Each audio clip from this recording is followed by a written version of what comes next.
Hi అండి. ఈరోజు నేను చిలకడ దుంప పులుసు చేస్తున్నానండి. చిలకడ దుంప అంటే తెల్లగడ్డ అంటారు, గన్సగడ్డ అంటారు. అంటే ఒక్కొక్క ప్రాంతంలో ఒక్కొక్క రకంగా పిలుస్తారండి. ఈ చిలకడ దుంప ముక్కలు కోసి ఇట్లా పెట్టానండి. 2 మీడియం సైజు ఆనియన్స్ కట్ చేసి, ఆనియన్స్, 2 పచ్చిమిర్చి, కరివేపాకు, కొత్తిమీర, పసుపు, సాల్ట్, కారం అండి. చింతపండు అండి, ఒక నిమ్మకాయ సైజు చింతపండు నానబెట్టానండి. ఒక పెద్ద స్పూనుడు బెల్లం అండి. బెల్లం అనేది మన స్వీట్కి ఎలా కావాలి, ఎవరికి ఎంత స్వీట్ కావాలో అంత వేసుకోవచ్చండి. నేనైతే ఒక పెద్ద స్పూన్ వేసుకుంటున్నానండి. కంచగడ్డ ముక్కలండి.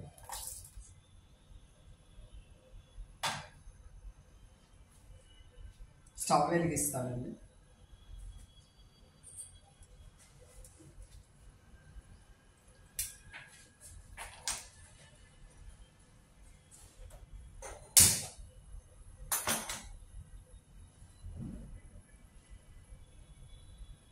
కొంచెం తాలింపులో మెంతులు కూడా వేయాలండి. పులుసు టేస్ట్ రావాలంటే కొంచెం మెంతులు, ఒక 1/2 స్పూన్ మెంతులు అండి.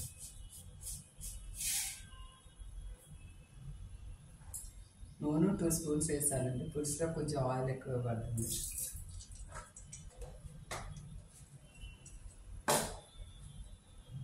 కొంచెం జీలకర్ర అండి, ఒక 1/2 స్పూను.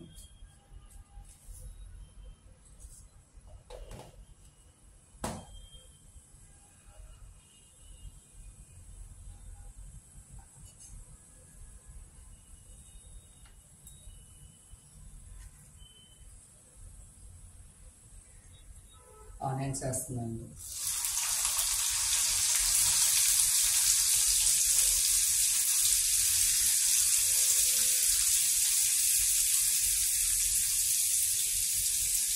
దీంట్లో ఎగ్స్ బాయిల్ చేసి కూడా వేసుకోవచ్చు, పులుసులో బాగుంటుంది. చిలకడ దుంప పులుసు చాలా టేస్ట్ ఉంటుందండి. దాంట్లో ఎగ్స్ కూడా బాయిల్ చేసి వేసుకుంటే ఇంకా బాగుంటుంది.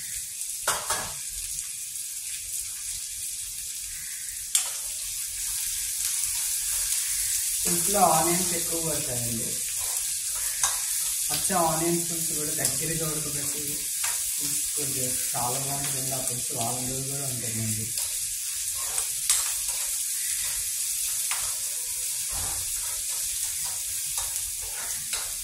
అప్పుడప్పుడు ఇలాంటి పులుసు చేసుకోవచ్చు.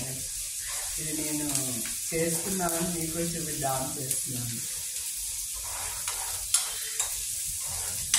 చాలా రోజులు అవుతుందండి ఈ పులుసు పెట్టి. సరే, ఒక దుంప ఉంది కదా అని స్టార్ట్ చేశాను. వంకాయ, బెండకాయ, సొరకాయ ఇవన్నీ వేసి కూడా కలగలుపు పులుసు కూడా పెట్టచ్చండి. కానీ స్పెషల్గా ఇది ఒక్కటే, చిలకడ దుంప ఒకటే వేస్ట్ చేయాలనేసి చేస్తున్నాను.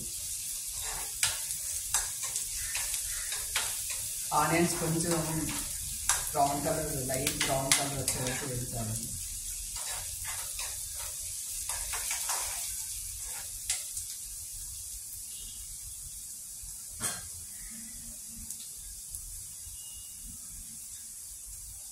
కరివేపాకు కొంచెం వేద్దామండి, తర్వాత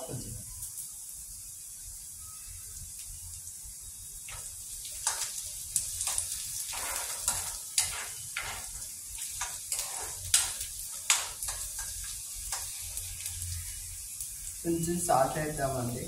ఆనియన్స్ మధ్య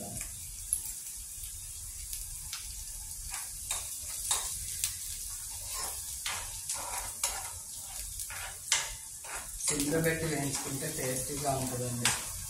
ఏదైనా నిదానంగా చేసుకుంటే రుచిగా వస్తుందండి కర్రీ.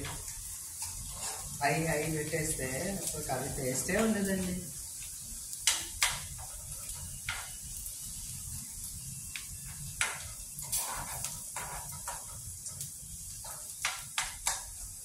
చాలామంది స్టవ్ దగ్గర అంతసేపు ఎలా ఉంటాము, ఇందులో గబగబా పని చేసుకొని హాయిగా కూర్చుందామనే వాళ్ళు ఉంటారండి. కానీ తినేటప్పుడు మాత్రం రుచిగా అనిపించదండి. అలా చేసుకొని గబగబా చేసుకొని కూర్చుంటే ఏముంటుందండి. మంచిగా దాన్ని నిదానంగా చేసుకొని తింటే మనం తినేటప్పుడు టేస్టీగా ఉంటుంది కదండి. రుచికి రుచి తినాలనిపిస్తుంది, ఒక ముద్ద ఎక్కువ.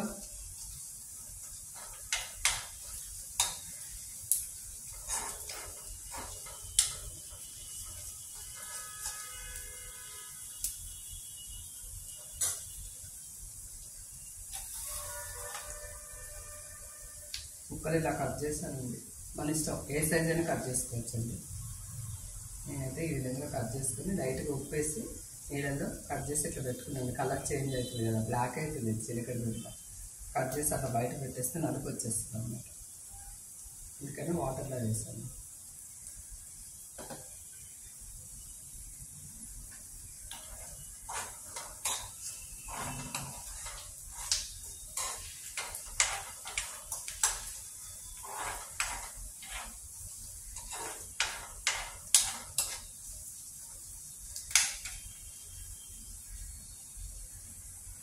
మీరందరూ ఏం చేస్తున్నారండి? మొన్న వరలక్ష్మి వ్రతం అయింది, బాగా అందరూ సెలబ్రేషన్ చేసుకున్నారు అనుకుంటున్నాను. మన ఆడవాళ్ళ పండగ అండి, చాలా చాలా పండగలకు చేసుకుంటాం హ్యాపీగా. ఇక శ్రావణ మాసం కోసం ఎదురు చూస్తుంటాం ఆడవాళ్ళం.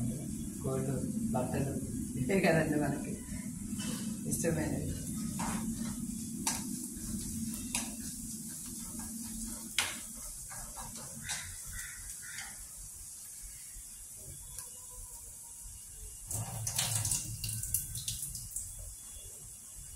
దుంపలు వేస్తున్నానండి, వేయండి ఆనియన్స్.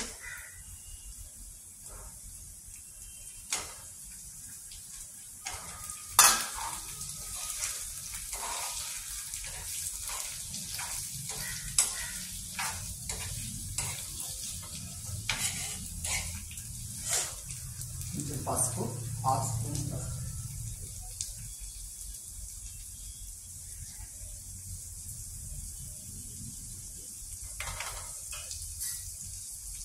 కారం అండి 1 స్పూన్.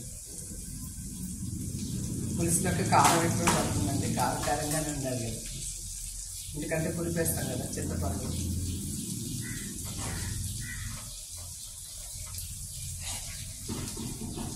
సాల్ట్ అండి,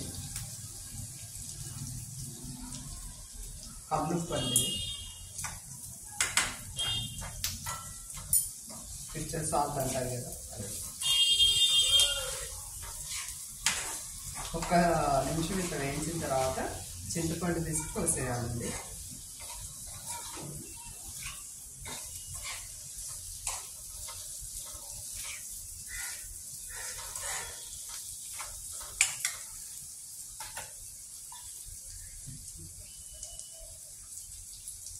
మనకి ఎంత కావాలో చూసుకుంటూ చేసుకోవచ్చండి. నేను తక్కువ క్వాంటిటీ కాబట్టి ఒక నిమ్మకాయ సైజ్ చేస్తాను, నానబెట్టాను. ఆ నిమ్మకాయ సైజుని నేను పెడుతున్నాను. ఎక్కువ మంది ఉంటే కొంచెం ఎక్కువ చింతపండు నానబెట్టుకోవచ్చు.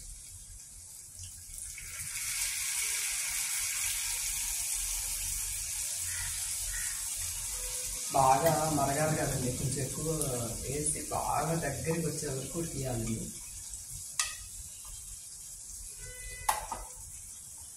ఆయిల్ బయటకి రిలీజ్ అయ్యే వరకు ఉడికించాలండి.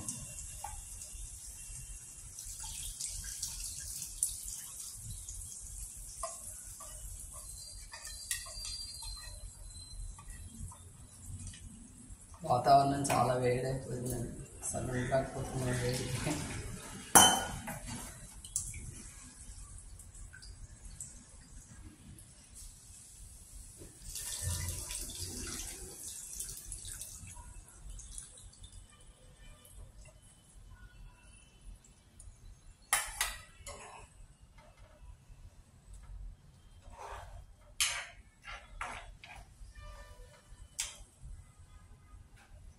బెల్లం కూడా వేసేద్దామండి.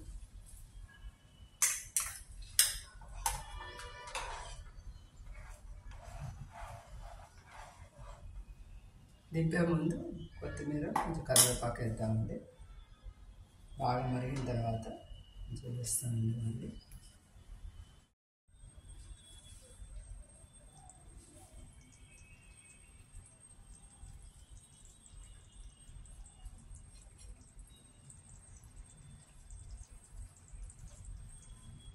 పులుసు దగ్గర పడిపోయిందండి.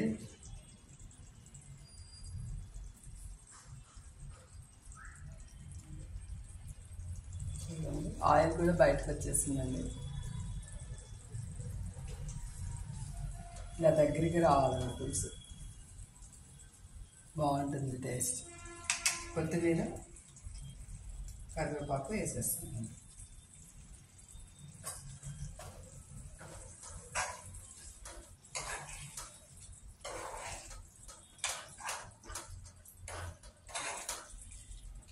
టేస్ట్ చూద్దామండి.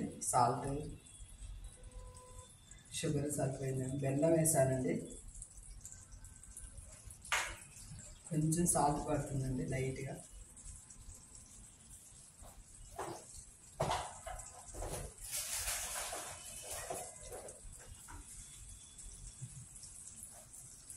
క్రిస్టల్ సాల్ట్ వేసానండి. దగ్గర పడిపోయిందండి, చూసారా ఎలా ఉందో చూసి.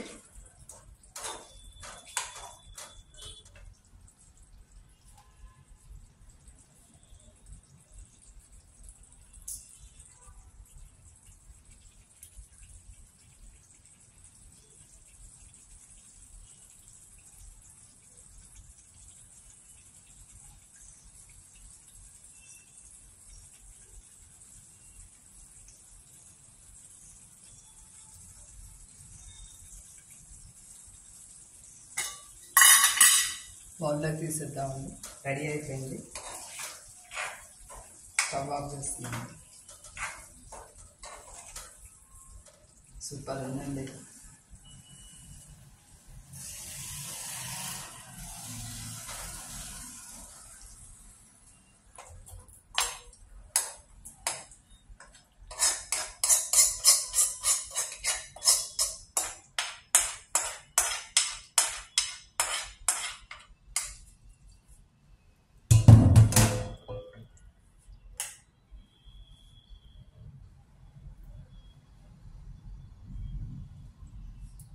రెడీ అండి.